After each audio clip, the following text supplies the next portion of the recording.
This is a video about the most important, yet most ignored concept in world power. It's the reason some nations fall behind, while some get ahead. Why the world is so uneven in its spread of wealth and power. Every year, more and more people are asking about American decline. Maybe out of fear, maybe out of hope. Yet what none of it talks about, that on a planet so random, so different, so spread out, the physical land under our feet is the ultimate constraint on what choices a country has. Why is China doing that? Why hasn't Africa caught up? Why is that place on the map always having problems?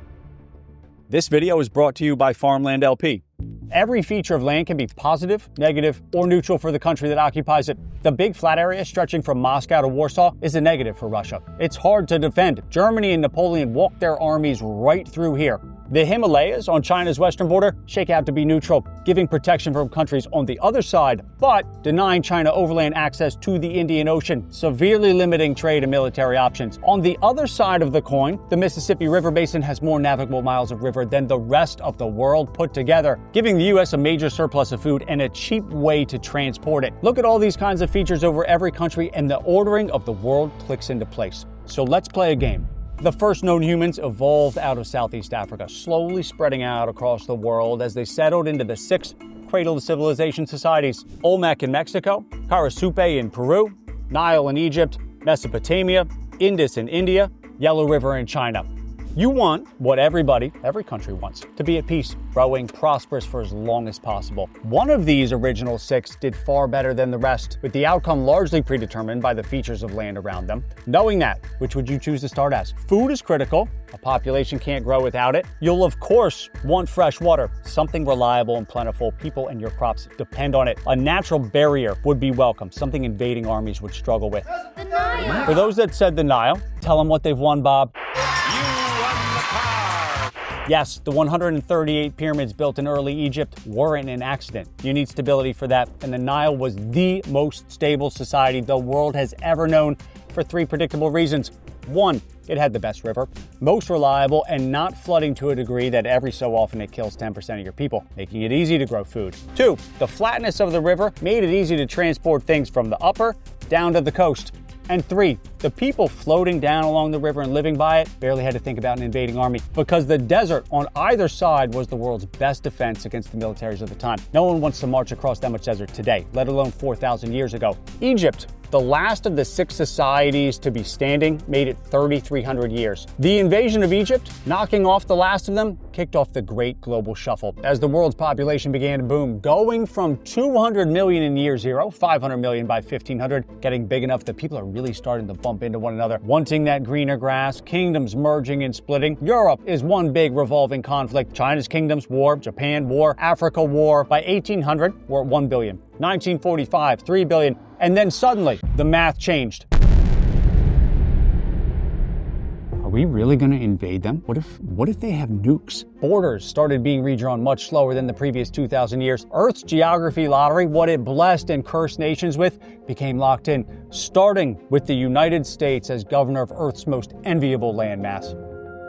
Stretching 1/4 of the way down the globe, glaciers from the last ice age carved deep canyons into the edge of the land they blanketed. Deep canyons on coastline are what create natural deepwater ports. One does not simply make a deepwater port. All over Europe, natural ports. All over North America, natural ports, giving Europe, whose ports, critically, didn't freeze in the winter, by far the best ship design and navies of the time. Ships and navies that could leave the ports of Europe, but then also easily land and keep landing in the natural deepwater ports of North America. New York, Boston, Philadelphia, Baltimore, quickly establishing highly productive settlements they use as a foothold to push west across North America. Ports, people, the land along the East Coast, great. But that was not what cemented the United States into an inevitable superpower. It was the Louisiana Purchase, a legal guarantee that no other European power would colonize or explore. This area of land was purchased for $340 million in today's money. But what would that piece of land be worth today? I mean, it's a truly priceless section of the United States. There is no scenario under which America would sell the middle of the country. But if you had to come up with a dollar value for it, it's worth at least $60 trillion. And I personally think that's kind of low, but $60 trillion, that would be a 17,640,000% increase on the purchase price. Thomas Jefferson taking the crown of probably the best investment anyone ever has made. So try as hard as you can, and it would still be very, very hard to overstate the importance of the Mississippi Basin. It's the best farmland the world has ever seen. It's all connected via a series of very flat navigable rivers. As I said earlier, it has more navigable miles of river than the rest of the world put together. But then it empties out into the protected Gulf of Mexico, giving the US an outlet into the ocean from the middle of the country. France knew full well what they were selling. They knew the land was so good, they sold it to the US to screw over England. The sale assures forever the power of the United States, and I have given England a rival who sooner or later will humble her pride. France being at war with Britain, the money was part of it, but the sale did, in fact, guarantee that in a couple of short centuries, the US would surpass Britain by a lot. Building on the strong footing in the east, the US used it to push out Spain and connect the Pacific Ocean to the Atlantic Ocean, forming the greatest military defense still today that exists. 3,000 miles between the constantly warring Europeans and 4,500 miles from Asia. This Great Blue Buffer is the main reason the US is the only highly developed country that hasn't had to rebuild over the last 150 years. Great. The US has all this cool land, and here's where it all comes together. Relative to what? The power games nations play, the great game as some call it, is largely based on what the land under each country allows them to do relative to other countries. So here are 4 very specific examples of how major countries lack the geographic power of the United States. China has access to just one ocean, the Pacific, and that access is gated by the Philippines, Japan, and Taiwan, and the rest of the countries that border the South China Sea. All mostly unfriendly to China, which historically has left the country in a bad spot in times of conflict. All of its trade passes within an easy plane's distance of an unfriendly country, and 80% of its oil goes through the Malacca Strait, a very narrow choke point. So for the past 2 decades and tens of billions of dollars, China has been working very hard to secure overland access to a second ocean, the Indian Ocean, trying to connect the Karakoram Highway to a deepwater port in southern Pakistan, and rail and pipeline over the West Mountains to the coast of Myanmar. These are the only 2 ways China may ever be able to drive a truck from within its borders and load the cargo it carries onto a ship, making China's military position, offensive and defensive, relatively poor compared to the expansive ocean access provided by the Atlantic, Gulf, and Pacific coasts of the US. 4 times the size of Europe, the second largest continental population after Asia, Africa's promise has been so high for so long that the struggle of the continent to field a country able to work up through the global rankings seems to defy logic. Huge natural resource wealth, but the rivers, the coast, it is all working against the continent. Nobody has ever run the Congo River from top to bottom. 1,600 miles from the headwaters, it reaches the Atlantic Ocean here. Right here is where everyone who's tried has quit. 10 miles long, up to 4.5 miles wide, and littered with 20-foot standing waves, building-sized rocks, and whirlpools that look like they're out of a cartoon. 90 miles from where the river meets the ocean, Inga Rapids marks the end of the Congo River in its usefulness to Congo's place in the world. Sir H.M. Stanley of Dr. Livingston, I presume, after trying to run the whole thing but quitting at Inga Rapids, called it an immense tragedy depriving the entire interior of Central Africa, 2/3 the size of mainland US, from the thing that all great powers need to become and stay great, a reliable flow of water that lets boats go from the interior of the country to the ocean. If you were to cut away all the ground so you could see the Congo River from the side, how it drops from its headwaters to where it reaches the ocean, this massive step is revealed. This is the Mississippi for comparison, a boat-friendly paradise.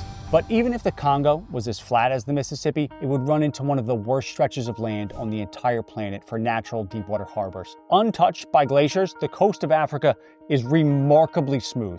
Few jagged indentations, too smooth.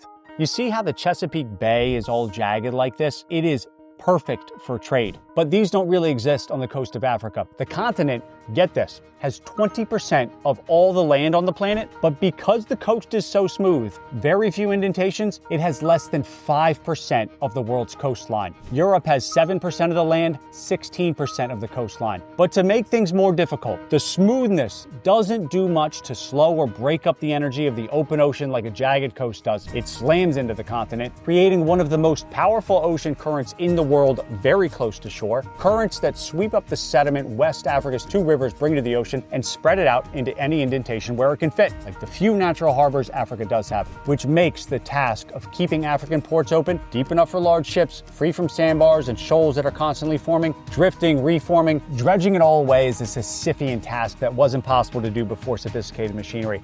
Africa never stood a chance to be one of the premier continents for trade once the oceans became the way goods are moved around the world.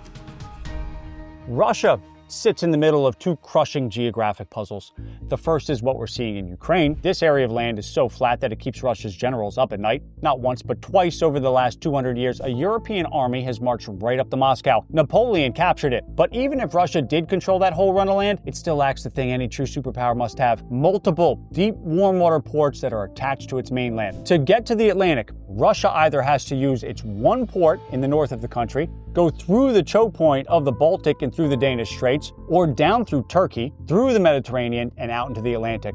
This is why Russia absolutely loves the idea of the polar ice caps melting a little bit further. If the north coast of Russia can stay warm enough year-round, its north coast becomes a bastion of deep-water ports the length of its north coastline, which is very long. Russia's meddling in the Middle East is in part to gain permanent access to a warm water port. They had their eye on the same port in Pakistan that China is currently trying to link to when they invaded Afghanistan in the 1970s. Very cozy with Syria on the western shore of the Mediterranean. Now, maybe Putin loves the Syrians, but more likely because the Assad regime had been for decades granting Russia complete and total access to their one major port.